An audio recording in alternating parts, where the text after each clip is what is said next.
안녕하세요. 김동희입니다. 2025년도 시험 대비 조리막 이론 수업 시작하도록 하겠습니다. 지금 시간이 첫 시간이기 때문에 임업경영 첫 시간과 마찬가지로 과목의 특징, 앞으로 우리가 같이 공부하게 될 내용이 어떤 것인지, 그리고 교재의 특징, 그리고 또 커리큘럼 이런 거에 대해서 간단하게 말씀드려보도록 하겠습니다. 커리큘럼 같은 경우는 임업경영과 똑같습니다. 그래서 임업경영 시간에 말씀을 드린 것처럼 이론 수업 진행하고 지금 진행하는 이론 수업 이거 10주 과정 진행이 되고요. 그리고 단원별 기출 문제 풀이 수업이 8주 과정으로 진행이 됩니다. 8주 과정으로 진행이 되고 그 다음으로 이제 또 단원별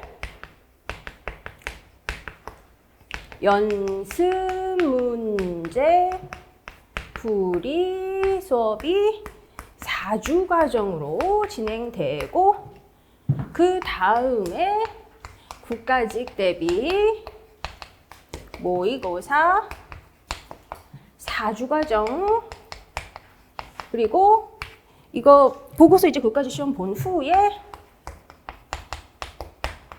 지방직 대비 모의고사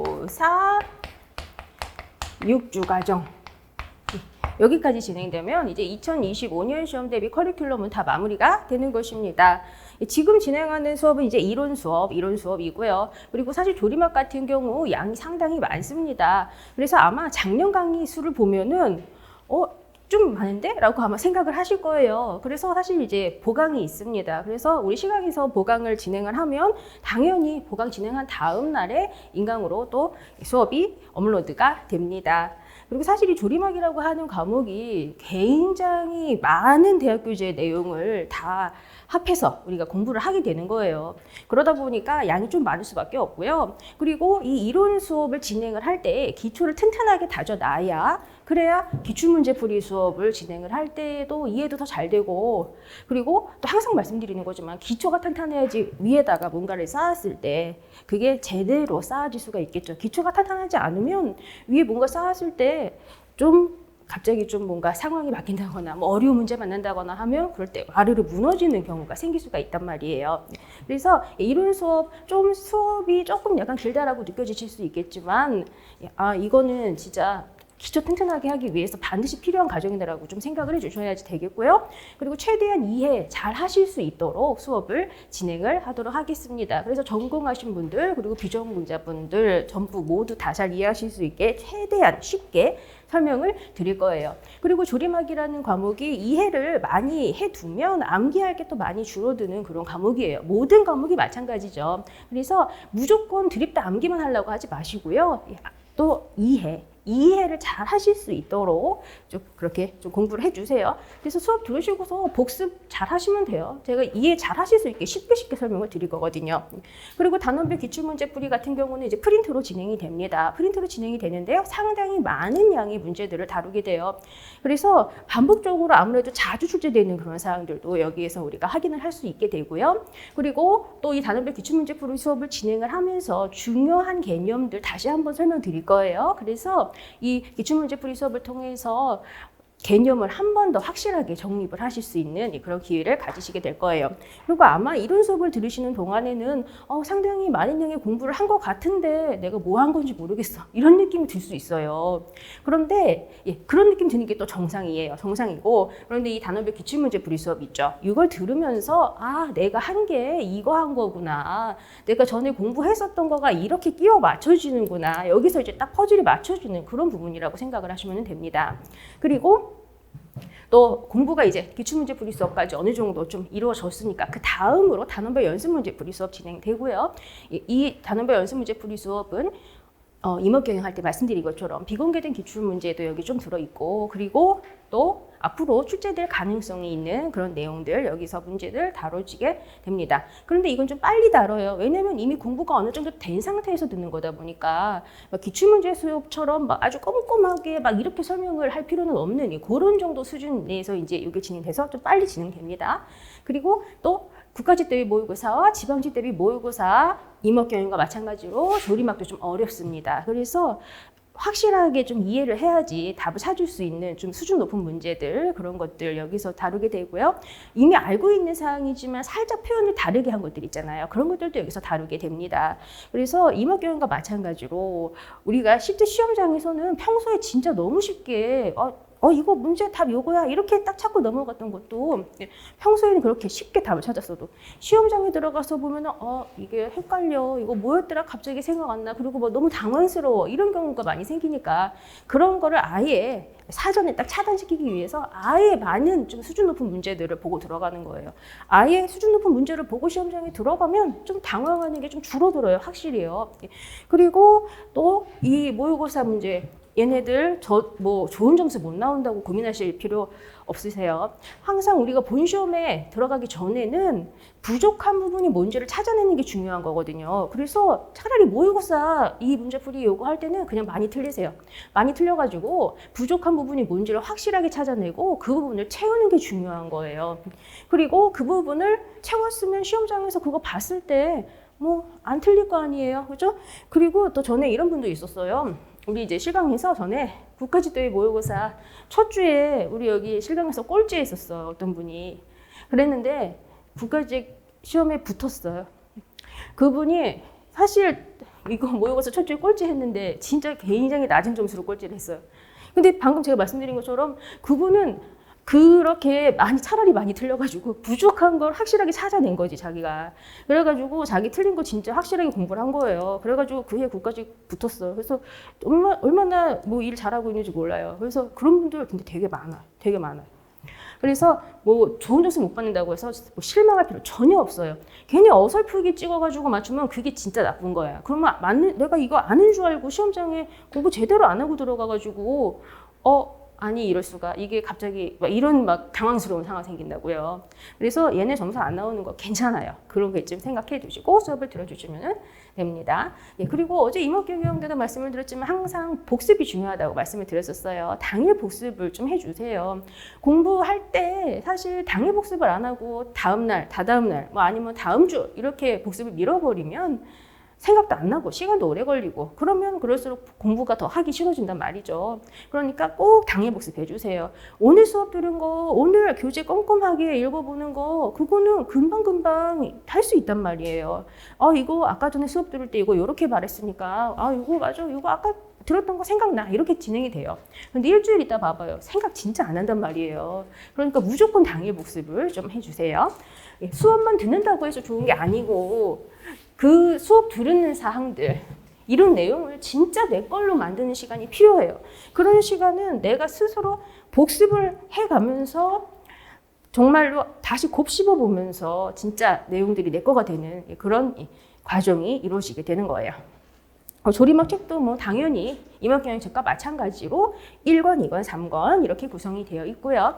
그리고 또 3권은 뭐 기출문제, 연도별로 기출문제와 해설이 쭉 나와 있고, 그리고 이 조리막 책 같은 경우도 1권, 2권은 단원별로 다 OX 문제와 기출문제 되게 많이 있어요. 그래서 이 책이 좀 두꺼워서 좀 힘드시겠지만 단원별로 붙어있는 문제들이 많아서 그런다는 거 다시 한번 말씀드릴게요.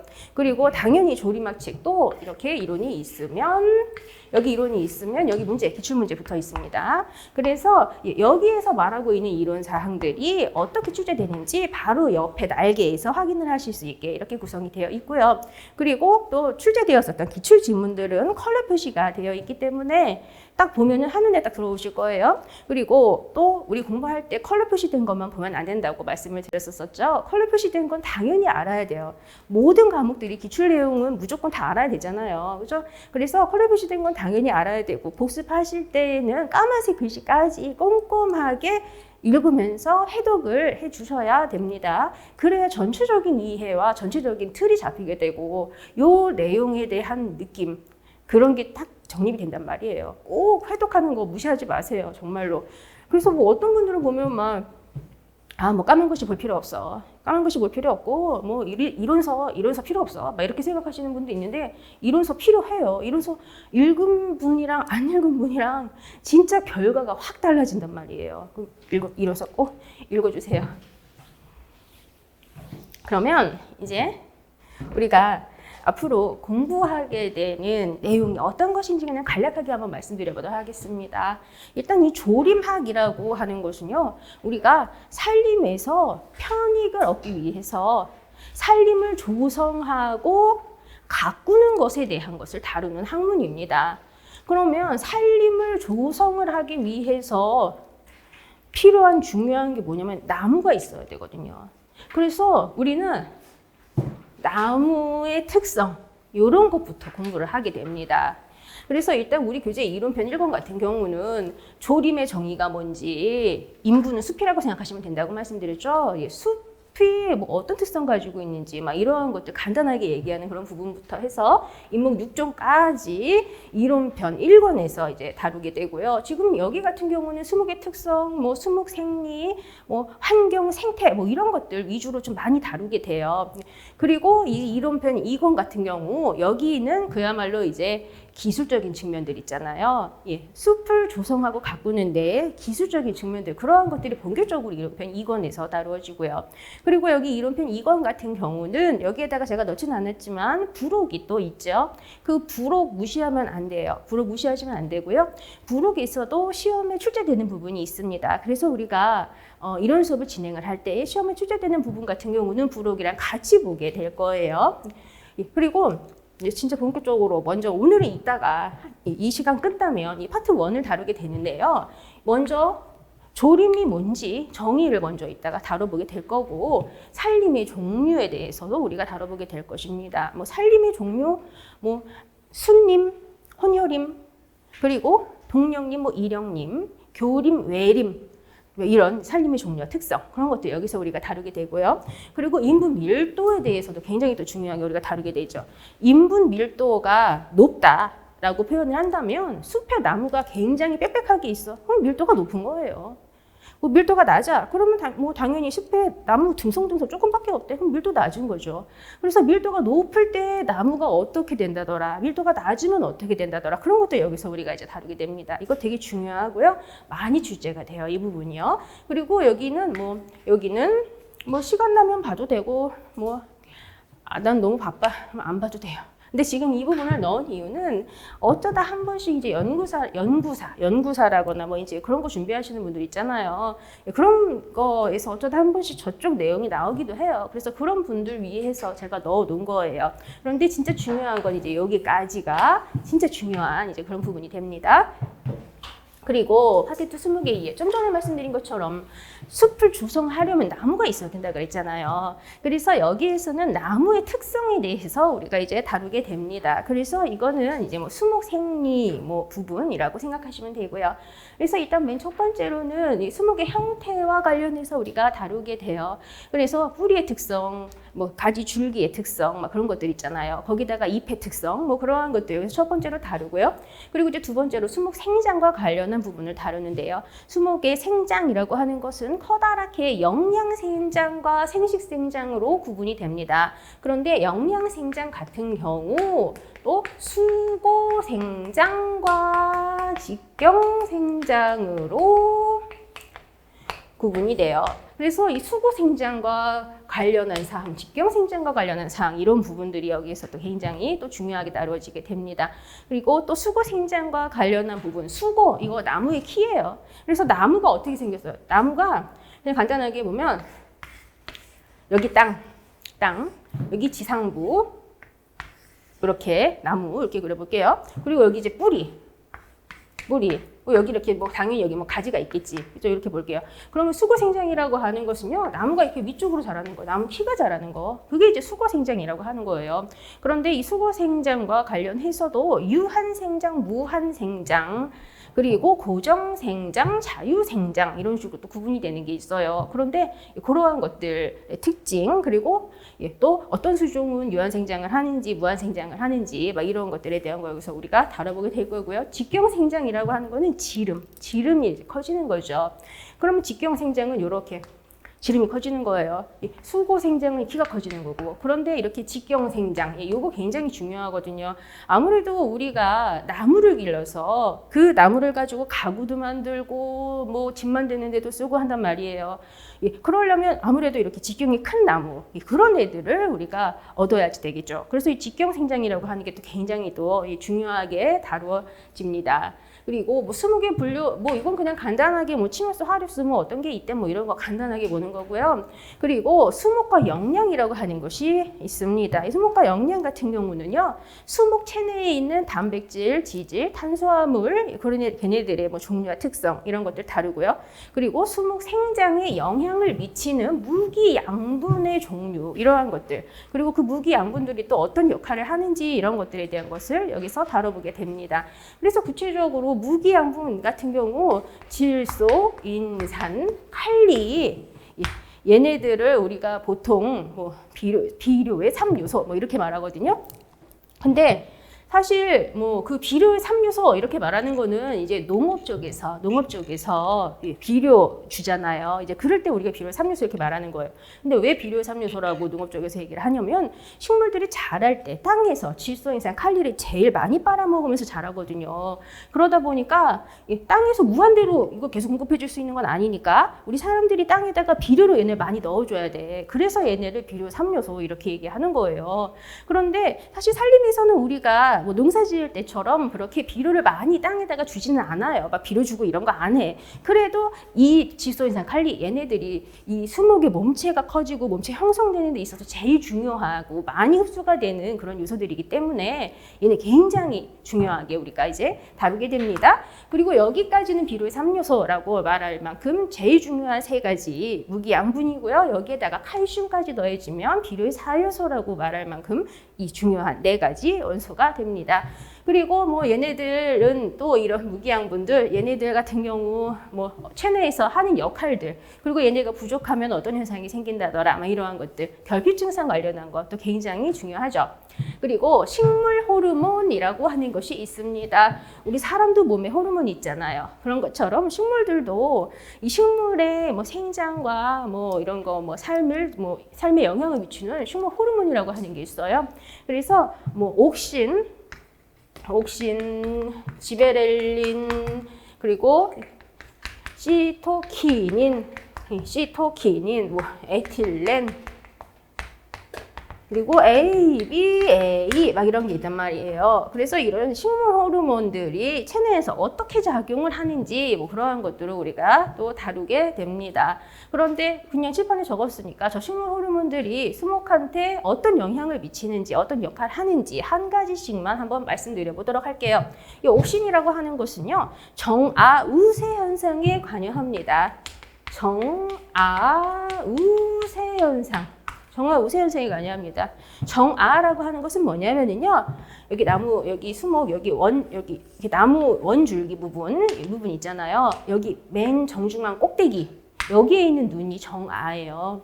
그런데 여기에 있는 정아, 얘가 한마디로 제일 힘이 세요. 그래서 옆에 있는 눈은 우리가 측아라고 부르거든요. 그래서 정아가 제일 힘이 세기 때문에 측아는 정아랑 가까운 데에 있는 측아는 정아보다 더 길게 못 자라. 그래서 나무 생긴 거 보면은 이렇게 생겼잖아. 이런 거 이거 다 가지잖아. 얘가 제일 키가 크고 얘랑 가까운 데 있는 애들은 짧아. 얘랑 멀수록 길어. 정아랑 가까운 데 있는 애들일수록 얘한테 눌리는 거란 말이에요. 그래서 이런 정아우세 현상, 그런 거가 이 옥신, 요거와 관련이 되는 것이고요. 그리고 그냥 말 나온 김에, 옥신 말 나온 김에 한 2-3개 더 얘기해 볼게요. 식물 굴광성이라고 하는 특성 가지고 있습니다. 굴광성이라고 하는 것은 식물이 햇빛 있는 방향으로 휘어자라는 거죠. 그것도 옥신의 영향인 거예요. 거기에다가 또 이 옥신 같은 경우는 뿌리 생장에도 또 특히 굉장히 중요한 역할을 합니다. 그리고 저 옥신 뭐 종류가 옥신류에 속하는 게 막 딸랑 한 개만 있는 건 아니고 좀 여러 가지 있거든요. 그런데 옥신류 중에서 또 굉장히 이제 고농도로 썼을 때에는 제초제로 작용하는 그런 것들도 있죠. 그리고 지베렐린이라고 하는 거가 있는데요. 지베렐린 제가 GA 약자로 썼어요. 사실 이거는 지베렐릭 애시드예요. 지베렐릭 애시드의 약자예요. 근데 딱 이름만 보고 아, 얘 산성인가 봐. 그죠? 딱 느낌이 오죠. 지베렐릭 애시드의 약자고요. 얘는 산성 물질인데요. 이것도 진짜 중요한 역할을 하죠. 개화 결실 촉진 시키는 역할을 합니다. 꽃이 피고 가시를 맺히고 그런 거 있죠. 그런 거 잘 되게 하는 그런 역할 지베렐린이 하고요. 그리고 또 나무들이 겨울잠을 자잖아. 추운 겨울에는 겨울잠을 자고 그리고 이제 봄이 되면 막 싹이 트죠. 그렇게 겨울잠 자다가 싹 트는 거. 잠에서 깬 거지 간단하게. 그런 걸 우리가 뭐라고 얘기하면 휴면타파. 휴면타파 이렇게 얘기해요. 예, 그런 거 휴면타파에도 관여합니다. 그리고 사이토키닌이라고 하는 것은 세포 분열에 관여하는 아주 중요한 물질이고요. 그리고 에틸렌 같은 경우는 얘는 성숙 호르몬이라고 부르기도 하죠. 성숙 호르몬이라고 부르기도 합니다. 그래서 우리 과일을 사가지고 딱 바로 먹으면 별로 안 단데 봉지에 딱 넣어갖고 며칠 뒀다 먹으면 더 달잖아. 근데 뭔가 딱 그 봉지 안에 뭔가 며칠 있다가 열면 뭔가 기체 같은 거가 좀 생긴 것 같은 느낌이 있잖아요. 에틸렌이에요, 에틸렌. 그래서 과실 성수 그런 거에 굉장히 큰 영향을 미치는 호르몬, 이 에틸렌이라고 하는 것이고요. 그리고 이 에틸렌 같은 경우는 식물체가 스트레스를 받았을 때에도 에틸렌이 굉장히 또 막 형성이 돼요. 막 식물체를 막 문지르고 막 콕콕 찌르고 그러죠. 스트레스 받잖아. 에틸렌이 생기게 됩니다. 그리고 또 ABA라고 하는 거 있습니다. 이거는 휴면을 유도하는 물질입니다. 겨울잠 자게 하는 거란 얘기예요. 그래서 얘는 수목의 겨울 나기를 지배하는 호르몬 이렇게도 얘기를 해요.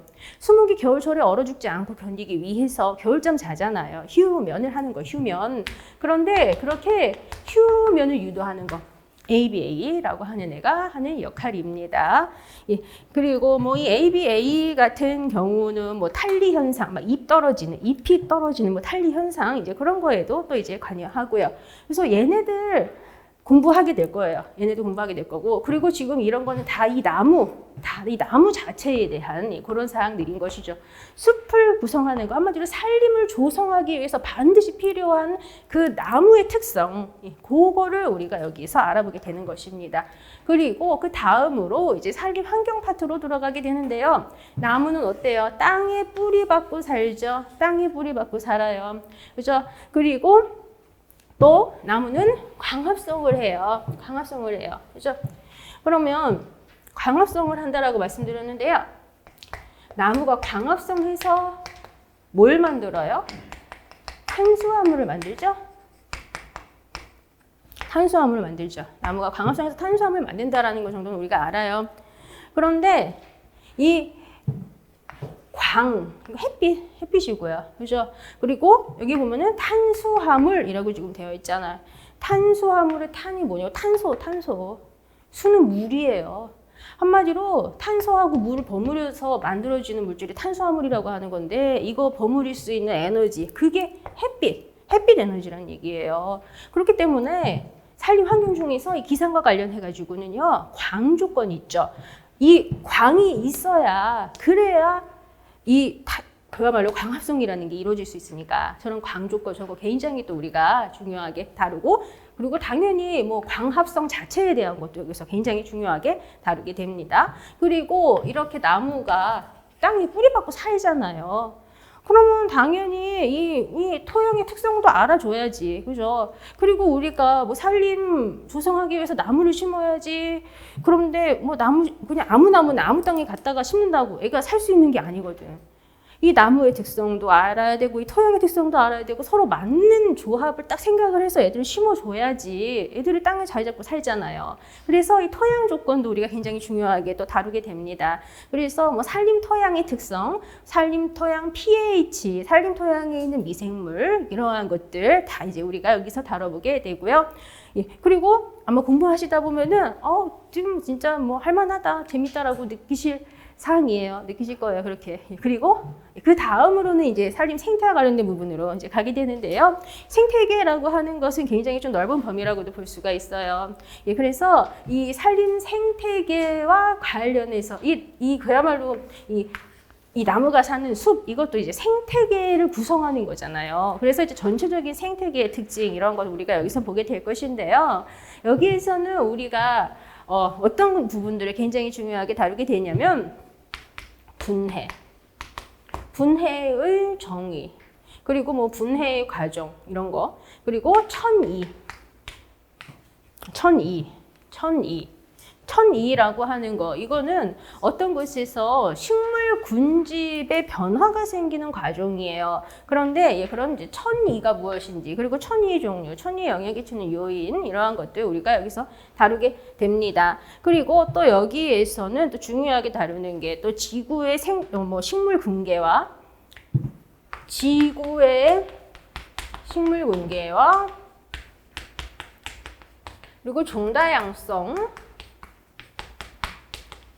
그리고 난대림 수종, 온대림 수종, 그리고 한대림 수종, 이런 것들 여기서 우리가 이제 중요하게 다루게 돼요. 생태 파트에서는 분해천이, 지구 식물 군계, 종다양성, 그리고 이렇게 각 산림대별 특징 수종들, 그러한 것들이 제일 많이 출제가 되고 있습니다. 그래서 이제 이런 생태까지 이제 다루고, 그리고 우리 1권에는 이제 임업 종자와 임업 육종 파트가 있는데요. 우리가 산림에서 나무를 벌채해서 이용하는데, 나무 벌채해서 이용하고 그 땅 그냥 허업을 판되게 냅두지 않잖아요. 그죠? 우리가 산림 벌채하면 거기에 또 묘목을 심는다거나 종자를 씨를 뿌린다거나 해가지고 또 산림이 조성되게 한단 말이에요. 그래서 우리는 종자에 대한 것까지도 굉장히 중요하게 다룹니다. 그래서 먼저 종자의 이해와 관련해서 여기에서는 진짜 중요하게 다뤄지는 거 한 개만 얘기해 볼게요.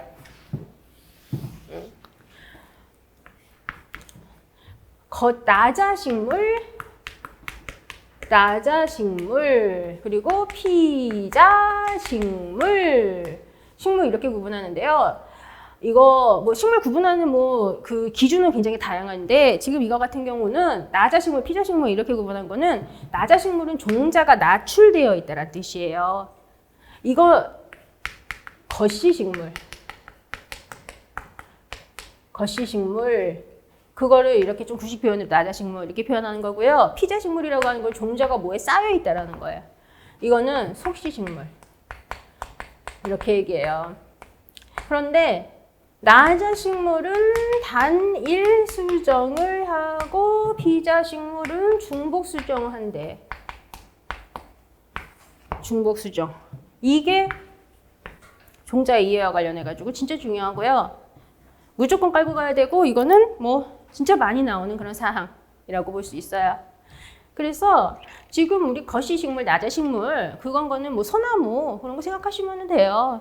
우리 솔방울 본 적 있잖아요. 그죠? 솔방울 어떻게 생겼어요? 솔방울 같은 경우는요, 이게 제가 그림 솜씨가 없어요. 제가 참 그림도 잘 예쁘게 못 그리고 글씨도 예쁘게 못 쓰는데 최대한 열심히 한번 그려볼게요. 솔방울이 이렇게 생겼어. 이렇게 생겼으면 여기 이렇게 뾰족뾰족하게 이런 거 있잖아. 뭔지 모르는 거 본 적 있는 것 같죠? 예. 그러면 이렇게 여기 이렇게 뾰족뾰족한 이런 거 있죠? 요거를 한 개 딱 띄워봐요. 요거 한 개 딱 띄워보면 그냥 거기 씨가 붙어 있어. 거시식물, 나자식물이에요. 그런데 속시식물, 피자식물 이런 거 같은 경우는 그냥 뭐 우리 그런 거 생각하면 돼. 뭐 복숭아, 밤, 호두 막 이런 거 있잖아. 그런 거 속시식물이에요. 그런 건 이 속에 들어가 있잖아. 밖에 나와 있지 않고. 그죠? 그런 것들이에요. 그래서 이렇게 거시식물, 속시식물, 얘네 거시식물은 단일 수정하고 속시식물은 중복 수정한다 들어요. 이거 진짜 중요하고. 그리고 중복 수정이라고 하는 것 같은 경우는 미리미리 싹 뭔가 이렇게 좀 틀을 잡고 가면 공부할 때 좀 훨씬 편하니까 말씀드려 볼게요. 지금 이거 뭘 그린 거냐면 꽃에 암술이에요. 제가 그림 솜씨가 없어서 예쁘진 않지만 이거 암술이에요. 이게 암술인데 예를 들어서 이렇게 요거는 이제 수술이다. 볼게요. 지금 제가 이렇게 암술이랑 수술을 같이 그렸어. 하나의 꽃에 암술이랑 수술이 같이 있는 이런 꽃은 우리가 양성화라고 부르거든요. 양성화라고 불러요. 그리고 하나의 꽃에 암술만 있거나 수술만 있으면 그건 단성화 이렇게 부르고요. 그런데 지금 저 양성화 그렸어요. 양성화 그렸고 요거는 암술, 요 양 옆에 이렇게 그린 거 이거 수술 이렇게 가시면 돼요. 그런데 지금 여기 동글동글하게 그랬잖아요. 수술에 여기. 그죠? 이거를 우리가 뭐라고 부르냐면 약이라고 불러요. 굳이 한국말로 표현을 한번 해보자면 꽃밥. 이렇게 표현합니다.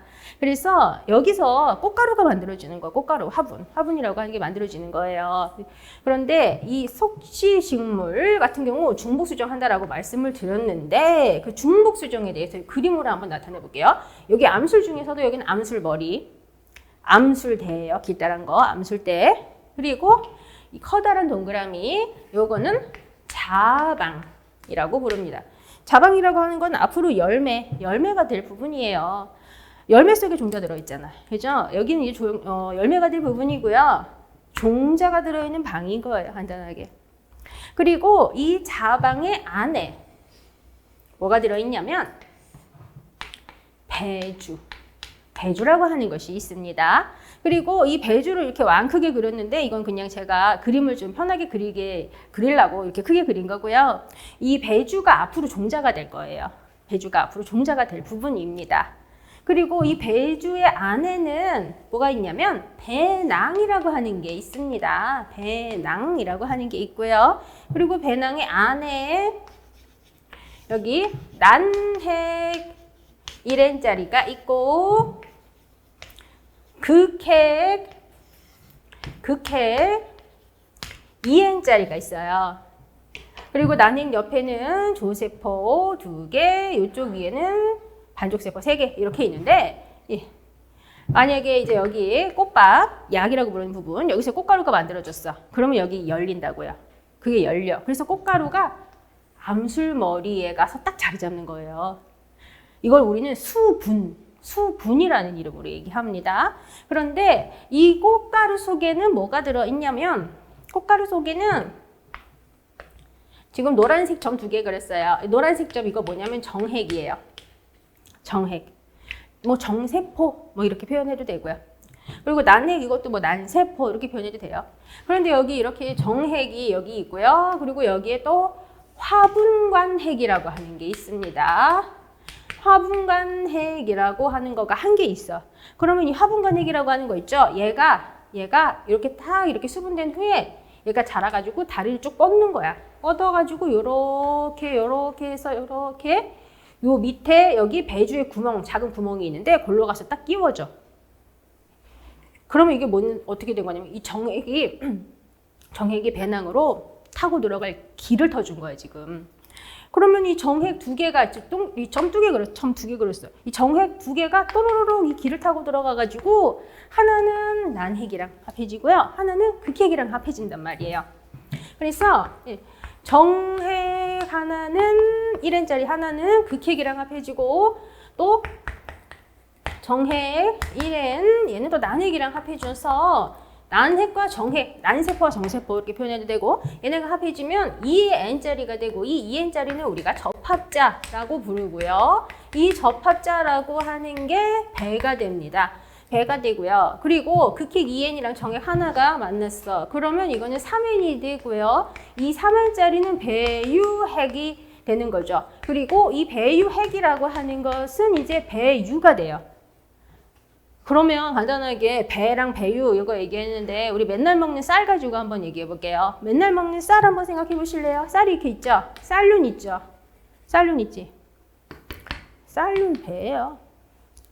간단하게. 그리고 여기 이런 부분 이거 그냥 여기 드립다 다 탄수화물이잖아. 그죠? 배유예요. 그래서 이 배라고 하는 거에는 앞으로 잎이 될 부분, 뿌리가 될 부분 그런 부분이 들어있어요. 그래서 그 배에 들어있는 잎줄기 뿌리가 될 부분 걔네들이 자랄 때 배 위에 있는 양분을 쪽쪽쪽 빨아가지고 걔네 이용하면서 애들이 자라게 되는 거예요. 그런데 이렇게 보니까 정액이 여기도 합해지고 여기도 합해졌어. 두 군데서 이게 중복수정이라고 하는 거. 이게 진짜 중요한 그런 사항인 거예요. 그런데 거시식물은 중복수정을 안 해. 단일수정을 해요. 단일수정을 해요. 그래서 어디에서 차이가 있냐. 접합자가 2N이라는 거는 거시식물, 소시식물 다 똑같습니다. 그래서 배가 2N이라는 거 다 똑같아. 근데 여기서 차이가 있어요. 속시식물은 배유가 3N이에요. 그죠? 배유가 3N, 속시식물은. 그런데 거시식물은 배유가 3N이 아니라 배유가 1n이에요. 이런 데서 차이가 있어요. 왜 그러냐면 정핵이 합해지는 게 여기서만 일어났거든. 한 번만 일어났거든. 이 과정은 없거든. 거시식물은. 그래서 단일 수정. 이런 거 진짜 중요하고요. 엄청 많이 막 출제돼요. 이거 절대 모르면 안 되는 정말 기본이면서 엄청 중요한 그런 사항들이라고 볼 수 있어요. 그런 게 이제 종자 이해 부분, 이제 그런 데에서 다뤄집니다. 그리고 이제 종자가 어떻게 만들어지는구나, 뭐 이런 것들, 뭐 종자 특성 그런 거를 이제 우리가 일단 먼저 공부를 하고, 그리고 종자가 만들어졌으면 걔는 채집을 해야지 나중에 씨 뿌리고 어쩌고 저쩌고 할 거 아니에요. 그죠? 그러니까 종자를 채집하고 저장하고 쓸만한 애들, 어떤 애들이 있을만한지, 어떤 거 쓸만하지 못한지 검사하는 거, 그런 것들 여기서 이제 다뤄지게 됩니다. 그리고 뭐 종자 저장할 때는 뭐 어떤 조건에 저장을 해라, 뭐 어떤 애는 뭐 노천 말장을 한다더라, 막 이런 것들 여기서 있고요. 그리고 또 최종림과 최종원이라고 하는 게 있어요. 종자 채취하는 거예요. 최종림은 종자 채취하는 숲이에요. 그리고 최종원도 마찬가지인데, 최종원도 종자 채취하는 곳인데, 그냥 간단하게 구분을 하자면 최종원은 내가 만들었어. 질 좋은 그런 나무를 이용을 해서 질 좋은 나무에서 종자를 얻는다거나 해서 내가 종자를 얻기 위한 곳을 만들어서 최종원은. 아무래도 우리가 질 좋은 종자를 얻어야, 질 좋은 종자를 얻어서 걔를 가지고 씨를 심어야 질 좋은 묘목이 나올 거 아니에요. 그죠? 그래서 질 좋은 종자를 채취하는 게 굉장히 중요해. 그래서 질 좋은 나무로부터 종자를 얻는다거나 해서 걔네를 이용해서 종자 채취할 곳을 만들었어. 최종원이야. 그런데 최종원을 만들었다고 해서 당장에 막 내일 종자 채취가 가능하네, 이게 아니잖아요. 기본적으로 나무가 좀 자라야 되잖아. 나무 몇 년 자라야지 꽃피고 종자가 생기지. 그죠? 그래서 그동안에 뭔가 최종원 만들긴 했는데 종자가 어디서 뭐 없어, 어떡하지? 이렇게 생각하고 막 가다 보니까 마침 내가 최종원 만든 그 수종이랑 똑같은 나무인데 너무 질 좋은 애들이 있는 숲이 있는 거야. 그래, 너는 질 좋은 그런 애들로 구성된 숲이니까 내가 최종림으로 너를 이용을 해야 되겠구나. 이건 그냥 쉽게 이해하시라고 하는 거예요. 아무나 막 최종림을 지정하는 건 아니지만 쉽게 이해하시라고 여기서 말씀드리는 거예요. 그래서 이 최종림으로 지정이 된 이런 곳이 있으면 여기선 당연히 또 뭐 찌질한 애들은 좀 제거해주고 질 좋은 애들 남겨주고 잘 관리해줘서 여기서 질 좋은 종자를 얻을 수 있도록 우리가 작업해서 종자 얻게 되는 거죠. 그래서 요 최종림, 최종원 이런 거 진짜 굉장히 또 중요합니다. 그리고 인목 6종이라고 하는 게 있어요. 6종이라고 하는 것은 질 좋은 수목을 얻기 위한 뭐 그런 방법들, 그런 것들 여기서 다루는 것인데요. 여기서는 우리가 특히 선발 6종과 교배 6종, 선발 6종과 교배 6종에 대해서 중요하게 다룹니다. 그리고 6종 파트에서 얘네가 진짜 중요하게 다뤄지고요. 시험에서도 얘네 진짜 많이 나옵니다. 선발 6종, 교배 6종 얘네 제일 많이 나오고, 그리고 최종림과 최종원에 대해서 인목 6종 파트에서 한 번 더 다루게 돼요. 그래서 사실 어떻게 보면 인목 종자와 여기 6종 파트는 같이 묶어서 생각을 해도 되는 그런 부분이라고도 얘기해 볼 수가 있습니다. 그리고 이제 묘목 양성, 여기부터가 이건이에요. 이게 그야말로 여기부터 산림 조성하고 가꾸는 거와 관련한 뭐 구체적인 기술적인 사항들, 그런 것들이 이제 여기에서 언급이 되는데요. 일단 먼저 묘목이라고 하는 것을 만드는 땅, 묘목을 만드는 땅이라기보다 묘목을 양성하는 땅, 거기가 이제 묘포예요. 묘목을 기르는 땅이 이제 묘포라고 하는 거고요. 그런데 내가 그냥 종자 씨 뿌려가지고 묘목을 길러야 되겠다라고 생각을 했는데 아무 땅에나 가가지고 막 씨 뿌린다고 해서 좋은 그런 묘목이 되는 거 아니잖아요. 그래서 그렇게 묘목을 기르기 위한 땅, 묘포 만드는 거, 어떤 조건이어야지 묘포 만들기에 적합한 땅이다, 어떤 식으로 만들어야 된다, 이런 것들 여기서 이제 다루게 되고요. 그리고 묘포 만들고 종자 파종하고 어린 묘목을 기르기 위해서 당연히 관리를 잘 해줘야 될 거 아니에요. 그래서 묘목 기르는 동안에 어떤 식으로 관리를 해주자, 이런 것도 여기서 다루게 됩니다. 그래서 여기서는 해가림이라거나 비료 주는 거, 그리고 물 주는 거, 그런 것들에 대한 것들 여기서 이제 다루게 되고요. 그리고 또 묘목의 분류, 묘목의 분류 여기 같은 경우는 특히 여기서 중요하게 어떤 거 다루냐면 실생묘, 그리고 전목묘, 삼목묘. 얘네들 특징들 이런 거 다루게 되고 얘네 이런 묘목의 연령 표시 이런 것들이 또 중요하게 다뤄주고요. 우량한 묘목의 특징 그런 것들도 우리가 여기서 다루게 됩니다. 그런데 지금 여기 실생묘라고 표현한 게 있죠. 실생묘라고 하는 거는 종자를 파종을 해서 거기서 싹이 나서 묘목이 됐어. 실생묘예요. 그런데 전목묘라고 하는 거 있죠. 전목, 삼목. 전목, 삼목 이거 영양번식에 해당하는 거거든. 이거 영양기관을 이용해가지고 그래서 얘네 전목묘와 삼목묘는 종자를 파종해가지고 싹이 나서 얻게 된 묘목이 아니에요. 영양번식을 통해서 얻게 되는 거예요. 그래서 이런 것들의 특징 그리고 뭐 전목 방법 뭐 이런 것들 그리고 삽목의 재료가 되는 삽수의 특징 뭐 이러한 것들 그런 것들을 우리가 다루게 됩니다. 삽목이라고 하는 거 이거는 굳이 한글말로 얘기하자면 꺾꽂이에요. 꺾꽂이. 꺾꽂이가 뭐냐면 꺾어서 땅에 꽂는다는 뜻이야. 그래서 나무가 이렇게 있잖아요. 나무가 이렇게 있어. 그러면 여기서 가지를 또 꺾어갖고 꺾은 가지를 땅에다 꽂는 거예요. 꺾어서 꽂았어. 그러면 여기 땅속에 들어있는 여기 이 부분 있죠. 여기서 뿌리가 나와. 발근이라고 표현해. 뿌리가 나오고 밑부분이 막 자라가지고 걔가 다시 원래 형태의 이런 나무 모양이 되거든. 이런 게 삽목이에요. 영양번식이고요. 이거는 종자를 이용해서 하는 게 아니라 영양기관, 줄기, 가지 이런 부분을 꺾어가지고 땅에 꽂은 거예요. 그런데 이제 이런 것들의 특징, 그런 것들을 이제 여기서 다루게 됩니다. 기본적으로 뭐 산림을 조성을 하기 위해서는 우리가 산에 가서 그냥 직방으로 씨 뿌려도 되지만 질 좋은 묘목을 묘토지에서 길러가지고 걔네를 산에다가 심어주고 이렇게 해서 산림 조성을 하는 경우가 많거든요. 그래서 이렇게 묘목과 관련된 거 이런 것들 진짜 중요하게 다뤄지는 것이죠. 그러면 이렇게 묘목을 뭐 질 좋은 애들을 길렀어. 뭐 실생묘든 뭐 전목묘든 삼목묘든 질 좋은 애를 길렀으면 산에 가가지고 심어야지. 해줘. 묘목 식재. 그런데 그냥 보통 일반적인 식재 방법도 있지만 특수 식재 방법도 있습니다. 그래서 특수 식재 방법 같은 경우 봉우리 식재와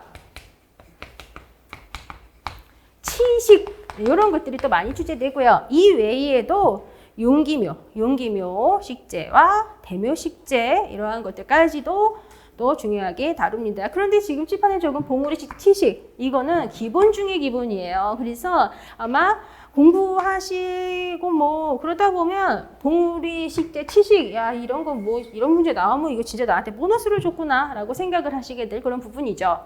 그러면 이제 뭐 이런 다양한 방법을 이용해서 묘목을 심었어. 예, 그러면 이제 걔네 잘 자라게 우리가 가꿔줘야지. 그런데 여기 보면 파종조림, 직파조림이라고 있어요. 이건 뭐냐면 이렇게 묘목을 가서 심는 게 아니라 그냥 산에 직접 가갖고 내가 씨 뿌려가지고 그냥 바로 그 싹 나서 걔네 숲 조성하는 거. 그거 이제 직파조림, 파종조림이라고 얘기해요. 그래서 이렇게 묘목 식재, 파종조림까지 다루고 그리고 이제 그야말로 뭐 식재를 했든 파종조림을 했든 이제 나무 이렇게 어린 나무들이 산에 살게 됐으면 가꿔줘야지. 그죠? 그래서 쑥갓 부는 방법들 이런 거에 대해서 우리가 여기서 이제 다루는데요. 여기에서는 뭐 풀베기라거나 풀베기, 덩굴치기, 어린나무 가꾸기,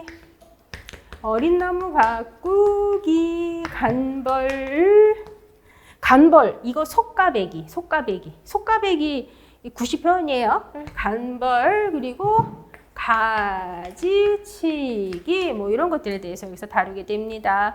간벌의 종류 상당히 많아요. 간벌의 종류 상당히 많고요. 그래서 여러 가지 그 간벌 양식들 그런 것들에 대한 거 우리 특징적인 사항들을 여기서 또 중요하게 다루고요. 간벌 가지치기 이런 거는 매년 나와요. 간벌 가지치기에는 매년 나오는 사항들이고요. 그리고 간벌 가지치기 이런 거에 대한 것도 실제 시험장에서 문제 보면 또 나한테 또 보너스를 줬어 라고 생각을 하실 거예요. 이런 거는 뭐 진짜 공부하시다 보면 너무 쉽게 할 수 있어. 그리고 또 뭐 어린 나무 가꾸기는 뭐 어떤 계절에 한대, 뭐 간벌은 어떤 계절에 한대, 가지치기는 어떤 계절에 한대 이런 것들 그런 것들도 진짜 중요하게 다뤄주고 특히 또 가지치기 같은 경우 내가 살아있는 가지를 잘랐을 때 부후의 위험이 있어서 아예 죽은 가지만 자르는 수종이 어떠한 것인지 뭐 이런 것들 우리가 좀 알아야 되는 게 있어요. 부후 썩는 거 괜히 잘못 잘랐다가 막 썩고 문제 생기잖아. 상처 때문에. 이제 그런 위험이 있어서 아예 그냥 죽은 가지만 잘리면 좋은 게 어떤 게 있다더라. 그런 뭐 어떤 애는 뭐 살아있는 가지 잘라도 문제가 없다더라. 뭐 이런 것들 수종 그런 거 다 우리가 알아야 돼요. 그런 거 진짜 많이 출제됩니다. 그리고 이렇게 숲을 가꿨어. 숲을 가꿔가지고 진짜 우리가 이용할 수 있는 사이즈가 될 때까지 잘 가꿔줬으면 걔를 벌채해가지고 이용을 해야 되잖아요. 그죠? 그러면 우리가 숲에 있는 나무를 벌채하면 호흡을 판대기 그대로 놔두는 거 아니죠. 숲에 있는 나무를 벌채하고 거기에 새로운 숲이 형성되게 한단 말이에요.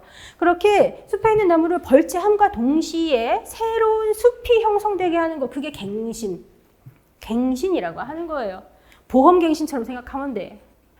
그래서 이 나무 벌채함과 동시에 새로운 숲이 형성되도록 하는 거, 그게 갱신이라고 하는 것이고, 그리고 그런 갱신과 관련해서는 우리가 뭐 갱신 일반, 여기는 뭐 갱신의 정의가 뭐래, 뭐 이런 것들이고, 여기 그냥 간단하게 스르륵 넘어갈 거고, 여기 작업종의 종류, 작업종, 갱신 같이 묶었잖아요. 갱신 방법을 그냥 우리가 작업종 이렇게 얘기도 하거든요. 그래서 작업종의 종류로는 개벌 작업, 모수 작업, 산벌 작업, 턱벌 작업, 뭐 이단림 작업, 뭐 외림 작업, 뭐 굉장히 다양한 작업이 있어요. 이런 것들에 대해서 우리가 다루게 될 거예요. 이거 진짜 그냥 아주 기본이 되는 거 4가지만 적었어요. 개벌 작업은 뭐냐면 산일림에 딱 가가지고 보니까 내가 벌채를 할 건데 나무를 전부 다 싸그리 다 벌채해. 그야말로 허브를 판대기 싹 벌채해. 그럼 개벌 작업이에요. 그러면 당연히 거기는 이제 허브판 되잖아. 그러면 그 허브판 된 곳은 우리가 묘목을 갖다 심거나 씨 뿌린다거나 뭐 이렇게 해서 새로 또 갱신되게 할 수도 있고요. 아니면 그냥 자연적으로 옆에 있는 숲에서 종자가 날라와서 천연하종 갱신이 되게 할 수도 있습니다. 그리고 모수 작업이라고 하는 게 있어요. 모수 작업이라고 하는 것은 우리가 벌채할 때 개벌 작업처럼 싸그리 싹 다 벌채하는 게 아니고요. 모수 작업은 벌채할 때 모수 어미나무예요. 어미나무 모수를 조금 남겨두고 벌채해. 그러면 내가 남긴 모수, 얘가 그야말로 내가 벌채한 곳, 거기에 종자를 떨어뜨려 주는 거야. 그래서 이렇게 종자 떨어뜨려 주게 할 그 모수를 남기고 싹 벌채하는 거, 그건 모수 작업이에요. 그리고 산벌 작업이라고 하는 게 있습니다. 산벌 작업이라고 하는 것은 산벌 작업은 얘는 예비벌, 하종벌, 후벌이라고 하는 이 3단계의 벌채 작업이 실시가 됩니다. 요거는 이렇게 살림이 있어요. 그 나무가 막 뎁다 많아. 막 이런 상태인데 예비벌이라고 하는 것은 갱신 준비하는 벌채예요. 간단하게. 그래서 갱신 준비 벌채, 예비벌이라는 걸 했어요. 그리고 또 종자 결실 아주 잘 된 해에 하종벌이라는 걸 해요. 아래로 종자가 잘 떨어지게 하기 위해서 하는 벌채예요. 간단하게. 그래서 하종벌을 해요. 그러면 이렇게 남겨진 나무들이 있잖아. 그죠? 하종벌까지 했어. 그리고 하종벌까지 했고 다른 데는 이제 다 벌채한 거예요. 그러면 이 내가 남긴 나무들, 얘네를 우리는 뭐라고 부르냐면 산목이라고 불러요. 산목이라고 부르는데 내가 남긴 이 나무들이 이제 종자를 떨어뜨려 주는 거야. 땅에. 종자 떨어뜨려 주고요. 종자가 땅에 떨어져 가지고 싹이 나잖아. 싹이 나죠? 애기나무가 생기죠? 그러면 이 커다란 나무들이 애기나무들을 비바람으로부터 보호를 해줍니다. 그리고 이제 애기나무들이 자라서 더 이상 보호 안 받아도 될 것 같아. 그러면 이제 이 큰 나무들 남겼었던 거 이제 싹 잘라요. 후벌이라고 하는 거예요. 후벌. 그럼 후벌까지 싹 다 마무리가 됐으면 이제 다 새로 갱신된 그런 숲인 거지. 산벌 작업입니다. 택벌 작업이라고 하는 것은요. 택벌 작업은 선택해서 벌채하는 거예요. 뭘 선택해서 벌채하냐면 우량한 나무를 선택해서 벌채해. 산림이 있잖아요. 산림에 나무 뎁다 많아요. 그런데 거기에서 우리가 우량한 나무를 선택해서 벌채하면 택벌 작업이고요. 이 택벌 작업은 우량한 나무 선택해서 벌채하니까 당연히 벌채 후에도 땅에 남아있는 애들이 많죠. 나무들이. 그렇죠? 그런 작업이에요. 그리고 뭐 얘네 사실 공부하시다 보면 아시겠지만 이 갱신 파트 있죠. 이 갱신 파트 너무 쉬워. 진짜 갱신 파트 너무 쉬워요. 정말로. 갱신 파트 너무 쉬워가지고 공부하시다 보면 이렇게만 내용이 이렇게만 나오면 진짜 좋겠다라고 생각할 수 있어. 그럼 실제 시험장에서도 갱신 파트는 보너스 문제예요. 보너스 문제. 진짜로 여기 너무 쉬운 파트예요. 그래서 시험장에서도 갱신 파트 만약에 틀리고 나왔다. 그러면 실수로 틀리고 나온 거야. 몰라서 틀렸어 이런 거 없어. 여기는 진짜로 너무 쉬운 파트. 그리고 일단 지금 여기 이거는 여기 묘목 양성부터 이건이라고 했잖아요. 그런데 전체 파트를 다 봤을 때 조리막에서 제일 출제 비중이 높은 파트는 파트 8. 여기가 조리막 출제 비중 1등이에요. 그리고 여기 묘목 양성 여기가 조리막 출제 비중 2등. 2등입니다. 그리고 원래는 그리고 작업종 여기가 원래는 조리막 출제 비중 3등이었었는데 이제 요즘 들어가지고는 산림보호 파트가 굉장히 출제 비중이 높아졌어요. 그래서 산림보호 파트하고 갱신 파트하고 이제 최근 들어서는 뭐 출제 비중이 뭐 거의 비슷할 정도로 보호 파트가 많이 좀 중요하게 좀 그렇게 다뤄집니다. 그런데 제가 이렇게 묘목 식재와 쑥가구기 8번째 파트 여기가 출제 비중이 제일 높다고 말씀드렸고 우리 교재 앞에 보면 다 있어요. 출제 비중 몇 %인지 있는데 그걸 보고 굉장히 난 전략적으로 공부해야지 라고 생각을 해가지고 여기하고 여기만 집중적으로 공부하면 진짜 커다란 낭패를 볼 수 있어요. 왜냐면 출제자들도 다 생각이 있어. 그렇게 하는 사람들이 많다는 거 알아. 그래서 저번 때 언제 한 번은 아예 파트 8에서 문제 하나도 안 나왔어. 그때 이 부분 출제 비중 높은 부분만 골라서 집중적으로 공부하신 분들은 완전 피봤어. 그러니까 당연히 출제 비중 높은 파트는 빠삭하게 알아야 되지만 출제 비중 높다고 해가지고 여기만 공부해? 그러면 그건 출제자를 무시하는 거야. 출제자도 이미 다 알거든. 그러니까 너무 쓸데없는 머리 쓰지 마세요. 전체적으로 다 이제 공부하시면 돼요. 그리고 공부하다 보면은 뭐 어려운 사항이 없어요. 여기. 이권 내용은 출제 비중 높고 그렇지만 이권의 내용은 진짜 내용은 쉬워요. 그리고 이제 여기 10번째. 여기는 이제 침울수, 하류수, 뭐 어떤 수종이 있다더라, 각 수종별 특징이 뭐라더라 이런 것들 여기서 이제 다루는 거고요. 그리고 좀 전에 말씀드린 것처럼 요즘의 보호 파트. 여기가 많이 중요해지고 있다고 했잖아요.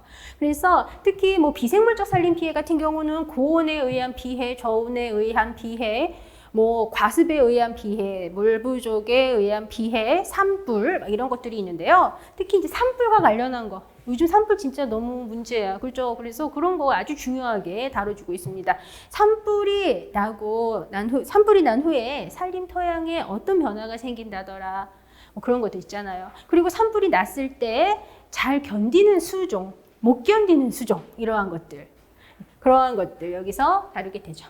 생물적 산림 피해와 관련한 거 병충해 간단하게 생각하시면 되는데요. 특히 이 병충해와 관련해서는 소나무 제선충, 참나무 시드름병 걔네가 제일 많이 출제되고 걔네 진짜 기본이에요. 진짜 기본입니다.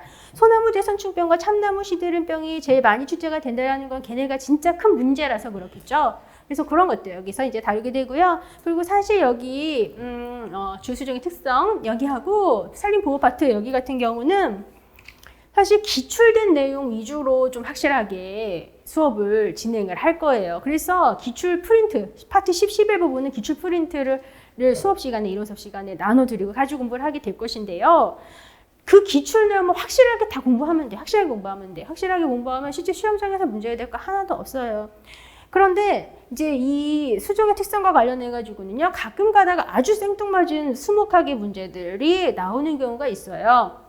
그런 것까지 다 공부 못해요. 어떻게 그런 거 정말 뭐 아예 출제자들이 수목학 책에서 요번에 이걸 내가지고 요거는 무조건 틀리게 해야지 이렇게 생각하는 것까지 어떻게 더 공부해. 그런 것까지 다 공부하려고 막 온갖 거 다 해집고 막 이렇게 그거 진짜 비효율적이에요. 그래서 기출된 거 위주로 공부해서 기출된 건 맞추고 그런 거는 정말 출제자가 틀리려고 내는 뭐 꾸석쟁이 이런 거는 어쩔 수 없어. 그것 때문에 막 쓸데없는 에너지 소비하고 그러지 마세요. 우리가 확실하게 맞출 수 있는 거, 걔네 맞출 수 있도록 여기서 공부하면 됩니다. 그리고 아까 말씀드렸다시피 이건에 부록 있고 그 부록 무시하면 안 된다고 말씀드렸죠? 그 부록 같은 경우 우리 이론 수업 진행할 때 같이 보는 부분이 있으니까요.